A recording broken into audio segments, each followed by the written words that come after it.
Okay, people, it comes down to this. I'm so ready to reject the old school two-party network of career politicians that have sold us out.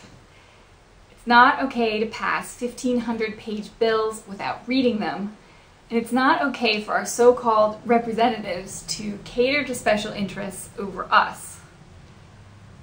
Our reps have gotten lazy, and it's time for us to start over with a clean slate and a new generation of politics. Now, I know this can work because I've seen something similar happen where I live. Basically, over the last several decades, a good old boy network of politicians and essentially slumlords had developed a stranglehold over our community.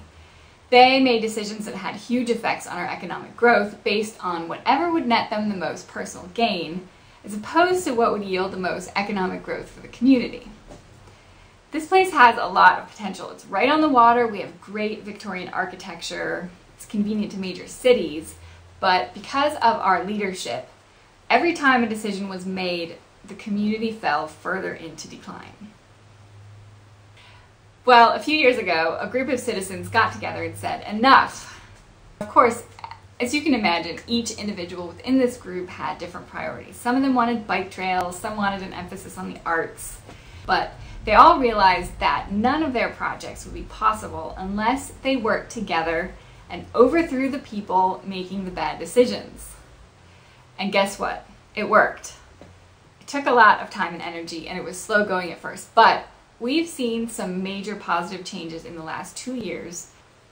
So my point is that in order to make this work, we need a critical mass of concerned citizens who recognize that Congress is no longer functioning the way it was intended to function, and that none of our projects are going to get a fair shot unless we throw out the status quo, reclaim our power as citizens, and stage a massive coup in the next congressional election. Okay, so if you're with me on this, I have a plan, and it starts with 2 actions you can take this week. Number 1, we really need to get cracking on identifying the next generation of political leadership. We can put in all the time we want to get the old guard kicked out, but if we just replace them with more of the same, we're not going to get anywhere. I had actually intended for this video to spotlight the first round of candidates that fit the bill, but I realized there just aren't enough of them out there yet.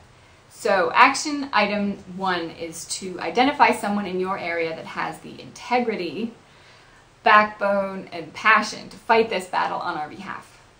Which brings me to number 2. When we find new leaders, we need to commit to doing whatever it takes to get them elected. I've started a list of clean slate candidates at bitestyle.tv, including what kinds of support they need from us and info about the reps they'll be replacing. These guys are the real deal, guaranteed to shake things up, and I want them elected. I'm not focusing on party affiliation for any of this because the two-party system is part of the problem. It's failed us, and it's time for a new approach. Make sure you read my video notes for the specifics, and let me know when you find clean slate-worthy candidates, or if you decide to run yourself. If enough of you are as fed up as I am, we'll make this happen. I'm also posting some really fantastic tools and resources from the Leadership Institute to help people who are considering running for office or campaigning for our clean slate candidates. I'm Shelley Roach for bitestyle.tv. Thanks for watching.